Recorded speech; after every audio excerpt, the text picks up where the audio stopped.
listening to the Holy Bible 1-Year Challenge with Master Storyteller Michael Wood, featuring the easy-to-read version and used by permission from Bible League International. Enjoy the show! Hello everyone, welcome to day 60. We're continuing in the book of Leviticus. You're going to hear something about guilt offerings, which basically helps atone for sin that you didn't even know you committed. You'll also learn about sins of dishonesty, burnt offerings, and for those people who don't want to kill animals or can't afford to, there is a vegan alternative. They're called grain offerings. You'll hear more about them in Leviticus chapter 6. We're also continuing in the book of Mark. And in chapter 10, Jesus comes to talk about his coming death, but also his resurrection. And James and John ask Jesus for a favor. Perhaps they want to be the first to the finish line. In the afterlife, they want to sit on the left and right side of Jesus. You'll have to stay with us to hear the response Jesus gives them. If you enjoy the show, visit me at patreon.com/storymaster. You'll find the link in the description box below. By contributing as little as $1 per month, you will enable me to continue this ministry, and you'll get cool rewards too. Together, we're going to get through the Bible in 1 year. Let's get started. Leviticus chapter 5, verses 14 to 19. Guilt offerings for other sins. The Lord gave this command to Moses for the people. You might sin against me without meaning to, by failing to give the offerings that belong to me, or by using them in a wrong way. If you do that, you must bring a ram that has nothing wrong with it as a guilt offering for your penalty. Or you may offer the value of the ram in silver. Use the same weight for the silver that the priests use. You must replace or pay for what belonged to me, and add 1/5 of that amount as a fine. Give it to the priest. It will use the ram to make you pure, and God will forgive you. The following are further instructions from the Lord. You might sin by doing any of the things the Lord said must not be done, and you might not know for sure what you did, but you feel guilty. You can still pay for your sin. You must bring a ram that has nothing wrong with it, or the same amount in silver to the priest. The priest will offer the ram to make you pure, and God will forgive you for the sin you did without knowing what it was. This is a guilt offering. You must make payment to the Lord for any wrong you have done. Leviticus 6. The Lord told Moses these rules for the people. You are guilty of sin against the Lord when you do any of these things. When you lie about what happened to something you were taking care of for someone else. When you lie about a deposit you received. When you steal something. When you cheat someone. When you find something that was lost and lie about having it. When you fail to keep a promise, or when you do any other bad things like these. If you do any of these things, you are guilty of doing wrong. You must give back whatever you stole or whatever you took by cheating. You must return whatever you took that another person asked you to hold, or whatever you found and lied about having, or whatever you made a false promise about. You must pay the full price and then add 1/5 of that amount as a fine and give it all to the true owner. You must also bring a ram to the Lord that has nothing wrong with it, or the same amount in silver, to the priest. Then the priest will go to the Lord to make you pure, and God will forgive you for whichever of these things you did that made you guilty. The Lord said to Moses, Give this command to Aaron and his sons. This is the law of the burnt offering. The following are further instructions from the Lord. The burnt offering must stay on the hearth of the altar all night until morning. The altar's fire must be kept burning. The priest must change clothes and put on the special linen underwear and linen robe. Then he must gather up the ashes from the fire and burnt offerings and set them down by the altar. Then he must take off the special clothes and put on the other clothes and carry the ashes outside the camp to a special place that is pure. The fire that was started on the altar must never be allowed to stop burning.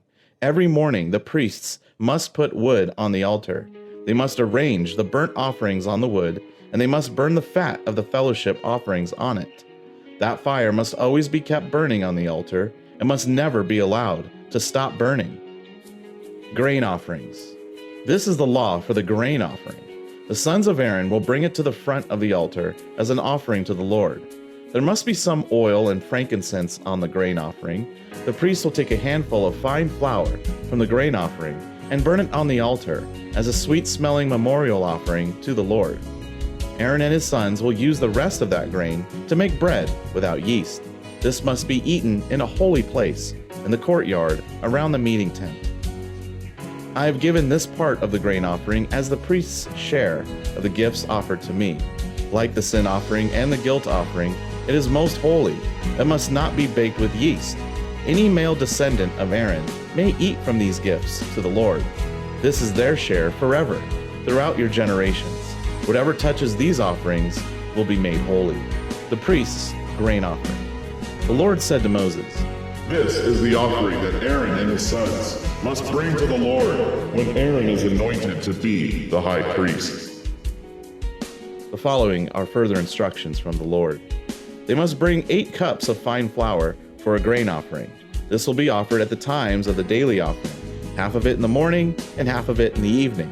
The fine flour must be mixed with oil and baked on a pan. After it is cooked, you must bring it in, break it into pieces, and offer it as a sweet-smelling gift to the Lord.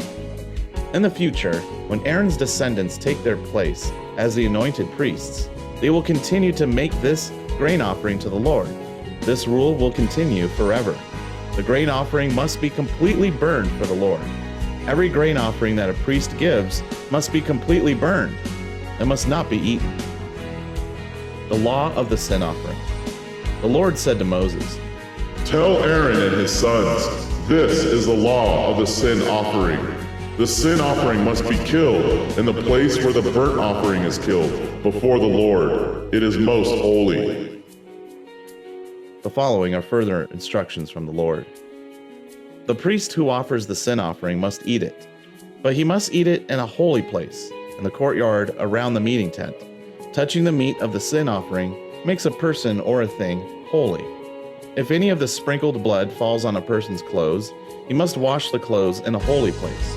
If the sin offering was boiled in a clay pot, the pot must be broken. If the sin offering was boiled in a bronze pot, the pot must be washed and rinsed in water. Any male in a priest's family may eat the sin offering. It is very holy. But if the blood of the sin offering was taken into the meeting tent and used in the holy place to make people pure, that sin offering must not be eaten. It must be completely burned in the fire. Leviticus 7, 1-10. Guilt offerings. These are the rules for the guilt offering, which is very holy. A priest must kill the guilt offering in the same place where they kill the burnt offerings. Then he must sprinkle the blood from the guilt offering around the altar. The priest must offer all the fat from the guilt offering. He must offer the fat tail and the fat that covers the inner parts. He must offer the 2 kidneys and the fat covering them at the lower back muscle. He must also offer the fat part of the liver. He must remove it with the kidneys. He must bring these things to the altar as a gift to the Lord. It is a guilt offering. Any male in a priest's family may eat the guilt offering. It is very holy, so it must be eaten in a holy place. The guilt offering is like the sin offering. The same rules are for both offerings. The priest who does the sacrificing will get the meat for food. He will also get the skin from the burnt offering. Every grain offering belongs to the priest who offers it. The priest will get the grain offerings that were baked in an oven or cooked on a frying pan or in a baking dish. The grain offerings will belong to Aaron's sons. It doesn't make any difference if the grain offerings are dry or mixed with oil. The sons of Aaron will all share this food. Mark chapter 10, verses 32-52. Jesus talks again about his death. Jesus and those with him were on their way to Jerusalem. He was at the front of the group.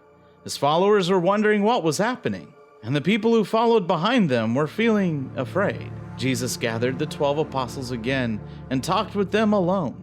He told them what would happen in Jerusalem. He said, "We are going to Jerusalem. The Son of Man will be handed over to the leading priests and the teachers of the law. They will say that he must die, and will hand him over to the foreigners, who will laugh at him and spit on him. They will beat him with whips and kill him. But 3 days later, he will rise to life again." Then James and John, sons of Zebedee, came to Jesus and said, "Teacher, we want to ask you to do something for us." Jesus asked, "What do you want me to do for you?" The sons answered, "Let us share the great honor you will have as king. Let one of us sit at your right side and the other at your left." Jesus said, "You don't understand what you are asking. Can you drink from the cup that I must drink from? Can you be baptized with the same baptism that I must go through?" The sons answered, "Yes, we can." Jesus said to the sons, "It is true that you will drink from the cup that I drink from, and you will be baptized with the same baptism that I must go through. But it is not for me to say who will sit at my right or my left. God has prepared those places for the ones he chooses." When the other 10 followers heard this, they were angry with James and John. Jesus called all the followers together. He said, "The non-Jewish people have men they call rulers. You know that those rulers love to show their power over the people, and their important leaders love to use all their authority over the people. But it should not be that way with you. Whoever wants to be your leader must be willing to serve the rest of you. Whoever wants to be first must serve the others like a slave. When the Son of Man came to earth, he did not come for people to serve him. He came to serve others and to give his life to save many people." When they came to the town of Jericho, when Jesus left there with his followers, a large crowd was with them.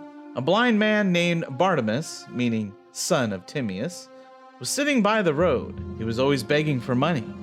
When he heard that Jesus from Nazareth was walking by, he began shouting, "Jesus, Son of David, please help me." Many people criticized the blind man and told him to be quiet, but he shouted more and more, "Son of David, please help me." Jesus stopped and said, "Tell him to come here." So they called the blind man and said, "You can be happy now. Stand up. Jesus is calling you." The blind man stood up quickly. He left his coat there and went to Jesus.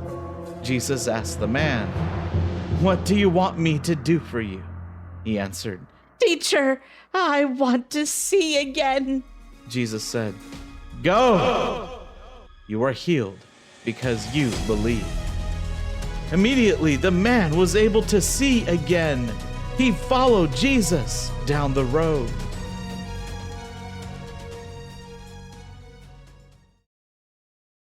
Proverbs chapter 6, verses 12 through 19.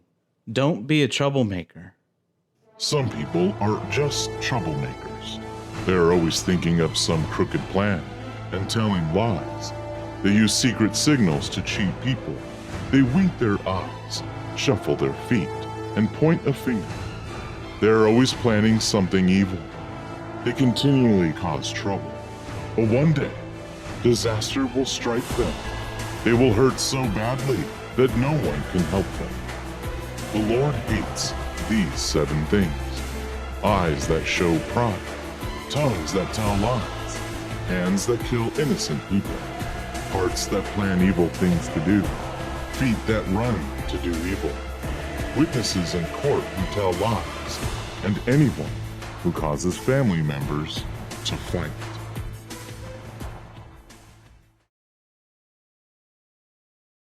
Thank you, everyone. That was day 60. Join us for day 61.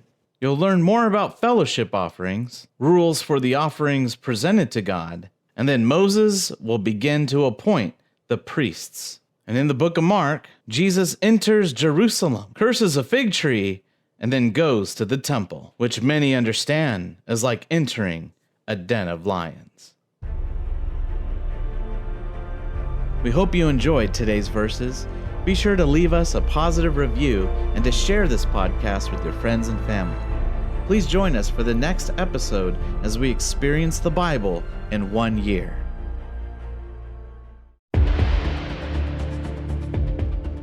Did you know we offer online courses in creative writing, literature, and web design? Visit us at storymaster.online to learn more.